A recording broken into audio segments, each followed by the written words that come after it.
কাল যদি গ্রামের লোক এইসব শুনে আমাদের কত দোষারোপ করবে বলো তো। নিজের বাবার দেহ সৎকার করতে পারলাম না, লোকেরা তাদের আপদে বিপদে কিভাবে আমায় বিশ্বাস করবে। তবনদা তবনদা আমি বলি কি, এই ঘটনাটা আমাদের মধ্যেই থাক, হ্যাঁ, চাপা দিয়ে দাও, চাপা দিয়ে দাও। আর কাঠ তো কাটা হয়ে গেছে, চিতা সাজিয়ে দাও, তারপর আগুন দিয়ে দাও, সব হয়ে যাবে, কেউ কিছু জানতেও পারবে না, তাই না? হ্যাঁ বলো। ঠিক আছে, তাই করা হোক। চলো চলো চলো, ওঠো সবাই। এ কি গণেশ, তুমি এখানে? হ্যাঁ, কি হয়েছে তোমাদের?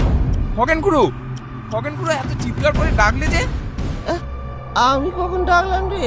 হ্যাঁ, তুই তো চিৎকার করছিলি, এই খগেন খুড়ো তাড়াতাড়ি এসো, তাড়াতাড়ি এসো। হ্যাঁ, কই না তো, আমি তো তোমাদের। এই এসব বাদ দাও, আমার ব্যাপারটা অন্যরকম লাগছে। গণেশ এখানে মানে সেখানে কেউ নেই, শিগগির চলো। সবাই তাড়াহুড়ো করে সেখানে গেল।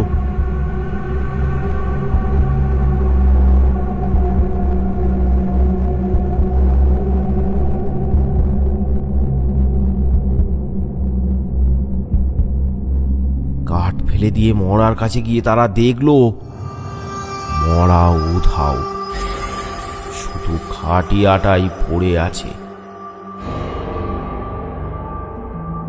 এই ঘটনা দেখে সবাই হতবাক হয়ে গেল। ছোটবেলায় দাদুর মুখে শোনা কাহিনী মনে পড়তে লাগলো। মরা ছেড়ে কোথাও যেতে নেই, মরা ছেড়ে গেলেই সেই মরা নাকি গাছের ডালে উঠে যায়। সবাই তখন এ গাছ ও গাছ খুঁজতে লাগলো।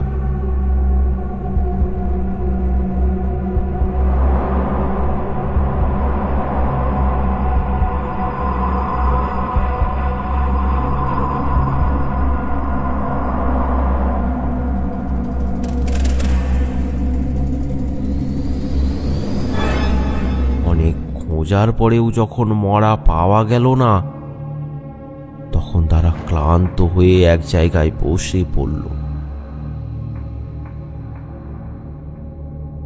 পরেশবাবু এক পাশে মাথায় হাত দিয়ে বসে আছেন,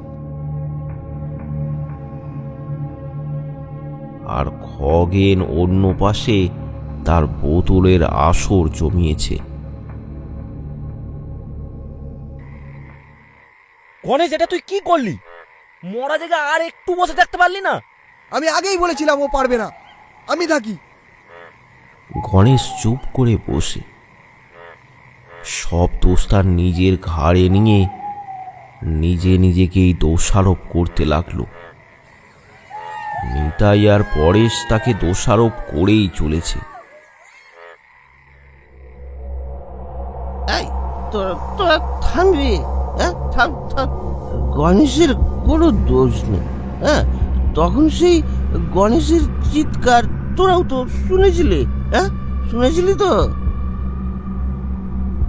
ওটা কি গণেশের ছিল? হ্যাঁ, ছিল না তো? তাহলে আমার মনে হয় কি জানিস, এসব কোনো ভৌতিক ঘটনা। হ্যাঁ, কিন্তু খগেন, এখন কি করা যায় সেটা ভাবো। কাল যদি গ্রামের লোক এইসব শুনে আমাদের কত দোষারোপ করবে বলো তো। নিজের বাবার দেহ সৎকার করতে পারলাম না, লোকেরা তাদের আপদে বিপদে কিভাবে আমায় বিশ্বাস করবে।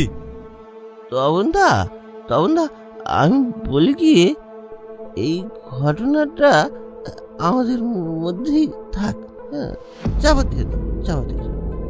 আর কাঠ তো কাটা হয়ে গেছে, চিতা সাজিয়ে দাও, তারপর আগুন দিয়ে দাও, সব হয়ে যাবে, কেউ কিছু জানতেও পারবে না, তাই না?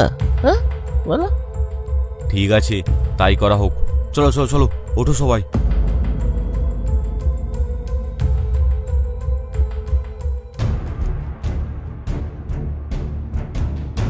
সেই মতো কাঠ সাজিয়ে খালি চিতাতেই আগুন দিয়ে দেয়া হলো।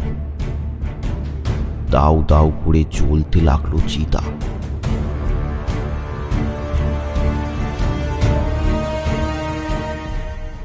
সবাই ভেবেছিল চিতার আগুনের সাথেই এই রাতের ঘটনাটা জ্বলে পুড়ে নিঃশেষ হয়ে যাবে, কিন্তু সেটা আর বোধহয় হলো না।